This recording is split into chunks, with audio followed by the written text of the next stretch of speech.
بسم الله الرحمن الرحيم. الحمد لله والصلاة والسلام على رسول الله وعلى آله وصحبه ومن والاه. أما بعد، بەڕێزان خۆشەویستان، ئێمە بڵێن بەردەوامین لەسەر ڕەتکردنەوەی یەکێک لەو گومانانەی کە ئاراستەی فەرموودەی پێغەمبەر درودی خوای لەسەر دەکرێت، ئەویش کە بریتی بۆ لەوەی کە ئێمە بڵێن پێویستیمان بە فەرموودە نییە و پێویستیمان بە سونە نییە و وەڕەتکردنەوەی کوی گشتی سونەت بە بیان و ئەوەی کە قورآن هەموو ئەحکام و هەموو بڵێن شتی تێدا و اکتیفا بە قورآن و کاملبوونی دین و ئاین بە قورآن بەبێ ئەوەی کە سونە بەبێ سونە. ئێمە بەڕێزان بڵێن یەکێک لەو خاڵە جەوهەریانە کە بەڕاستی پەیوەندی بەو بابەتەوە هەیە، ئەویش ئەوەیە کە وحیبوونی سنەتی پێغەمبەر درودی خوای لەسەر بێ، یعنی چۆن دەیسەلمێنین کە سنەتی پێغەمبەر درودی خوای لەسەر بێ ئەویش وحیە وەکو قورآن. چونکە بەڕاستی یعنی ئەگەر دقت بدەین لە زۆربەی زۆری ئەو گومانانەی کە ئاراستەی فەرموودەی پێغەمبەر درودی خوای لەسەر بێ دەکرێت، دەبینین هەوڵ دەدەن ئەو تاقمانە ئەو چین و کەسانە هەوڵ دەدەن کە لەو تەوەرە بدەن، یعنی هەوڵ دەدەن کە هەموو گومانێک بخنە سەر فەرموودە بوو ئەوەی کە بەڕاستی صیفەتی وحی لە فەرموودە جیا بکەنەوە. چونکە هەر کاتێک کە کەسە قەنەعەتی وابی کە فەرموودەی پێغەمبەر درودی خوای لەسەر بێ وحی نییە، یعنی تەنیا قسەی پێغەمبەر و کردەوەی پێغەمبەر و وەکو کەسایەتیەک، وەکو خۆیان دەڵێن وەکو کەسایەتیەک، وەکو کەسایەتیەکی سەرکەوتوو، وەکو قائیدێک، وەکو سیاسیەک، وەکو عەسکەریەک، وەکو حاکمە قازیەک، ئەو قسانە و ئەو کردەوانە و ئەو قەزا و ئەو بڵێن ڕفتارانەی کە کردوویەتی هیچ پەیوەندی بە وحیەوە نییە، تەنیا خوای گەورە قورئانی بۆی دابەزاندووە. ئەمە بەڕاستی ئەمە حتمما ئەو کەسە کە قەنەعەت بەوە بکە حتمما سنەتی پێغەمبەری ڕەت دەکەتەوە. لەبەرەوە دەڵێتن ما ئەگەر سنەت بریتی بی لە قسە و کردەوەکانی پێغەمبەر درودی خوای لەسەر بێ و هیچ صیفەتی وحی نییە و صیفەتی تەشریعی نییە و هیچ پەیوەندی بە دینەوە نییە، کەواتە پێغەمبەر درودی خوای لەسەر بێ ئێستا خۆ لە ناوماندا نەماوە و وەفاتی کردووە و هەر قسەیەک و کردەوەیەکی کە کردبیتن وەختی خۆی ئەو لەبوو تەنیا ئەو کەسانە بوو کە لە ژیاندا مابوون لە سەردەمی پێغەمبەر درودی خوای لەسەر بێ، هاوڵان و بڵێن مسلمانانی سەردەمی پێغەمبەر ئەوان واجب بوو فەرز بۆ لەسەریان کە پابند بن بە قسە و کردەوەکان و ڕێنمایەکانی پێغەمبەر درودی خوای لەسەر بێ. بەڵام ئێمە ئێستا هیچ پێویستیمان پێ نییە و ئەگەر وەکو مجرد یعنی وەکو سیرە وەکو ژیاننامەی پێغەمبەر درودی خوای لەسەر بێ باز بکرێ، ئەمە بەڕاستی پەیوەندی بە دین و بە وحیەوە نییە. ئەمە بۆیە بەڕاستی خاڵێکی زۆر گرنگ و جەوهەریە و ئەگەر چی بەڕاستی ئەمەش بابەتێکی گەلک فراوانە، زۆر گەورەیە و زۆر قسەی لەسەر گوتراوە، بەلکو تەنانەت کتابی گەورە لەسەر نووسرایتەوە کە یعنی سنەت تەشریعە و وحیە و دینە. بەڵام ئێمە یعنی چەند نمونەیەکیان چەند بەڵگەیەک بە خێرایی قسە لەسەرەکەین وەکو باسمان کرد. ئەمە بەڕاستی بابەتەکە لەوانەیە بەدەیان حەلقە و بڵێن بەرنامە و دەرس ئێمە نەتوانین یعنی حەقی خۆی پێ بدەین، بەڵام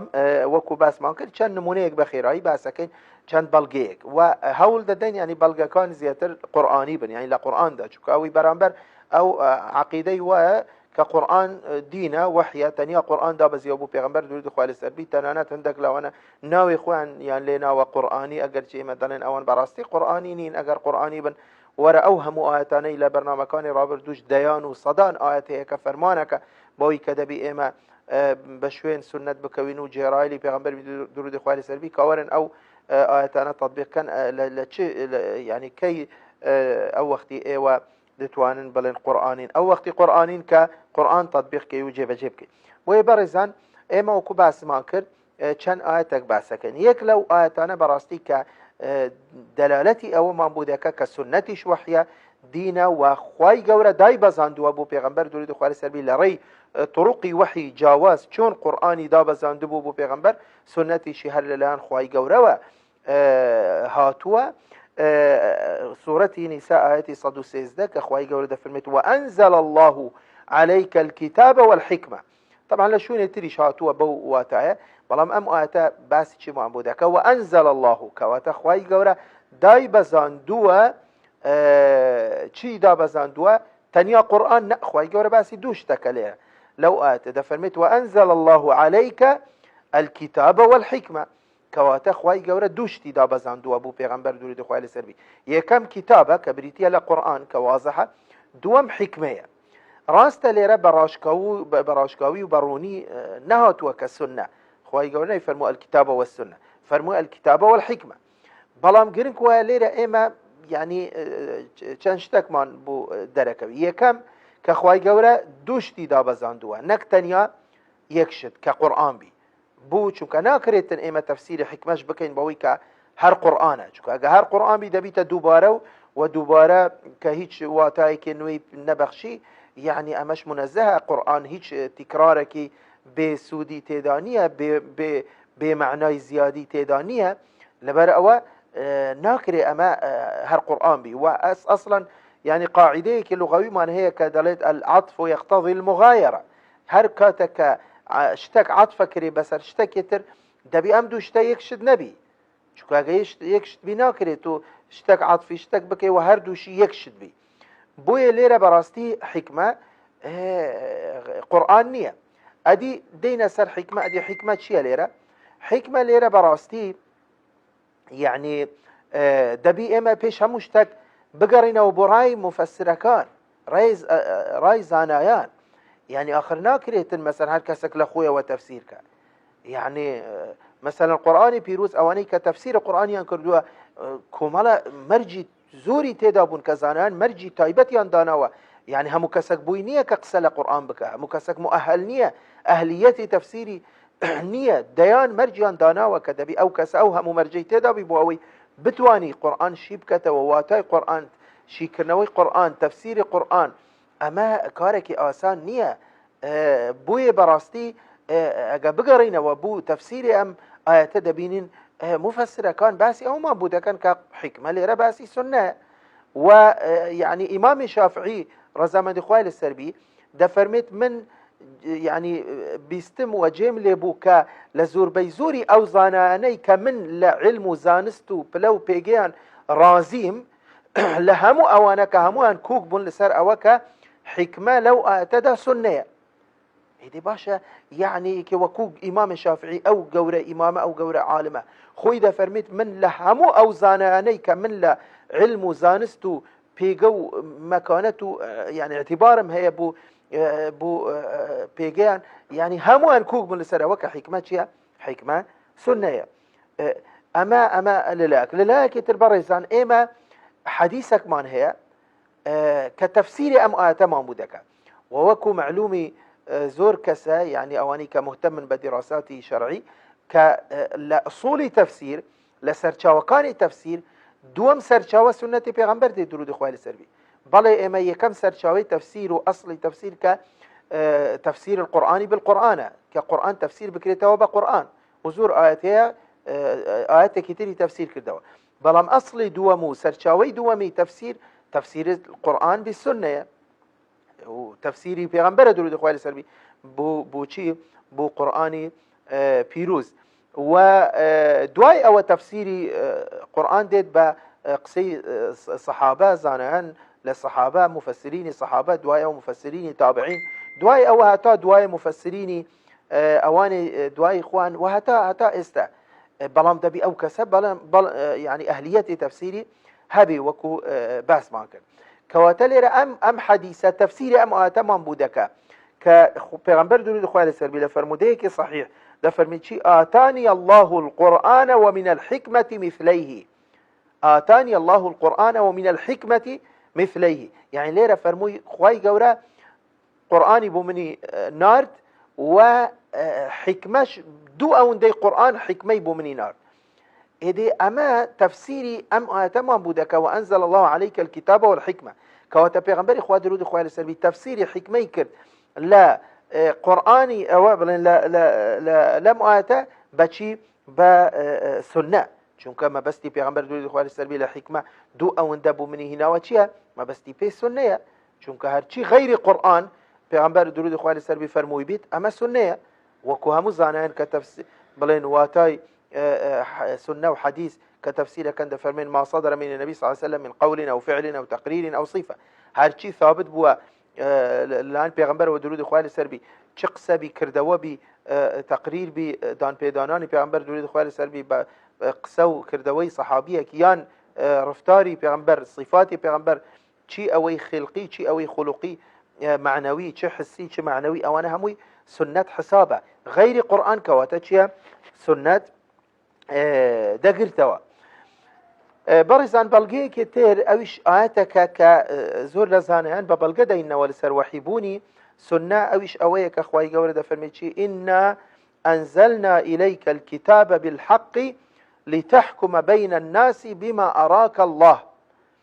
زانا إنا أنزلنا إليك الكتاب بالحق خوای گەورە فەرمووی چی ئێمە قورئانمان بوو دابەزاند بەحەق بوچی لتحكم بين الناس بما أراك الله بۆەوەی ئەتوو حکم بکەی لە نێوان خەڵک بەو شتەیان بەو شێوازەی کە خوا بۆت ڕوون دەکەتەوە کە خوا پێشانت دەدەت کە خوا بۆ دەنێریت بۆیە لتحكم بين الناس بما أراك الله زۆر لە زانایان دەڵێن ئەمە بەڵگەیە لەسەر وەحیبوونی سنە ووارد بووە کە ابن عباس کە یەکێکە لە هەوڵانی پێغەمبەر دووری خوای لەسەر بی دەفەرمێت چی یەکێک لە وتەکانی ابن عباس دەفەرمێت إياكم والرأي فإن الله قال لنبيه لتحكم بين الناس بما أراك الله ولم يقل بما رأيت فرموي آقات ليبي لشي لرأي يعني والله من وا دبين مبوشون موايا ورأي موايا يعني قبيتو أم رأيا بولين نكرابيتن كموافقي قرآن والسنة النبي أم رأيا براستي هيج اعتباري بوينية يعني رأيك بيبا بيتشواني قسەی خوا و قسەی پێغەمبەر دووری دخوای لەسەری بۆیە لێرە مەوزعی شاد ئەوەیە کە ابن عباس ئاگاداری خەڵکێکەوە کە ئێوە ئاگاتان لە ڕەئی بی لەبەرەوە چونکە خوای گەورە فەرمووی لتحكم بين الناس بما أراك الله بە پێغەمبەر دووری دخوای لەسەر بی چونکە ڕەئی پێغەمبەر دووری دخوای لەسەر بی ڕەئی خۆی نەبووە ولم يقل بما رأيت خوای گەورە نەیفەرمووی لتحكم بين الناس بما رأيت يعني نەیفەرموو ئەتوو وەکو خۆت چۆن ویستت نە فەرمووی بما أراك الله بۆیە یەک لە زانایان کە حەسان بن عەطیە قسەیەکی جوانی هەیە دەفەرمێت چی دەفەرمێت كان جبريل عليه السلام ينزل على النبي صلى الله عليه وسلم بالسنة كما ينزل عليه بالقرآن كإمام دارمي وبيهقي رواياتي عن كردوه بسند صحيح كذا فرميت جبريل عليه السلام چون قرآن داده بزند بو پیغمبر دوری خواه لسربی به همان شیواز سنتي بو داده بزند وفعلا سنتي به همان طرقي وحي بو پیغمبر هاتوه تنانت لري جبريل شوا يعني إما همومان أو حديثة من بيستيا حديثي أو حديثة بناوبانغو مشهورة أو حديثي باسي أركان إسلام وأركان إيمان ما الساعة ما الإحسان أو أنا هموي كسك ديتا جور همو هولان خزمت بيغمبر نريد خوالي سربي كده بين كسك هيتش شيء وشكلي بكسك ناتشي كلا سفر هاتبي كسش ني ناسي أو كمال بسيارة كلا بيغمبر نريد خوالي سربي ولام دادتوا ودواي أو كده درجي دشي پیغمبر دوری خواه سر بیده فرمید ایوه او کستان ناسی گوتیان نخیر خواه و پیغمبر دناسن فرموی اما جبریل و علیه السلام هاد بو اوی که آینکتان پیشان بده بزانه کواته اما فرموده خواه اما قرآن نیه بلام لری جبریل و علیه السلام ام بلین فرموده ام قصیه هاد بوی برزان يعني امام عمر لا اوي بلين لسمين بر جارك فرموي شي فرمو يا ايها الناس ان الرأي انما كان من رسول الله مصيبا لان الله كان يريه وانما هو منا الظن والتكلف فرموي اي خلچينا الرأي كاتك پیغمبر دوی خوار سر به اجتهادی دک رأی کی ددا رأی کان او هموی يعني تواون راستن لبرو چکه خوای گوره پیشانی ددا اگر به تو اجتهادك بشری شي بکردبو حالی بکردبو خوای گوره چی دکر خو اقراری ندکر خو خوای گوره اگاداری دکر دا بلام کاتی که خو اگادار نکتوا که ام رأی مصیبه چکه خو پیشانی دا ولا رأی وحیا اما رأی للان هر کس کتر لغیر پیغمبر درود خوای سر بی اما مجرد گمان و تکلف و مرجنیه رازبی لوانیش حلبی برزان لا فرموده که عبد الله عمرو كري عاص ده فرميت طبعا فرموده كإمام أحمد روايتي كردوه وطبعا فرموده صحيحة ده فرميت شي من هرشتك مدبيس لبيغمبر دوليد خوالي السربي رأسا دم جيراو دم نويسي هرشتك مدبيس دم نويسي دوايا وده فرميت فنهتني قريش قڕیش و مسلمانەکان عرب و ئەوانە گوتیان ئەتوو وامەکە هەڵە دەکەی گوتیان بوو گوتیان چونکە پێغەمبەری خوا درۆ خوای لەسەر بی ئینسانە بەشەرە لەوانەیە جار وهەبی لە کاتی تۆڕەبوون قسەیەک بکەم مەرجنی ئەمە دین بی مەرجنی ئەمە وحی بی لە کاتی تۆڕەبوون قسە بکات و ئیتر دەفەرمیت فەئەمسەکت عن الکتابە ترسام گوتم والله مادەم وایە با نەنووسم بەڵام وەک ئەوەی بڵێ ئەم قسەیە هەر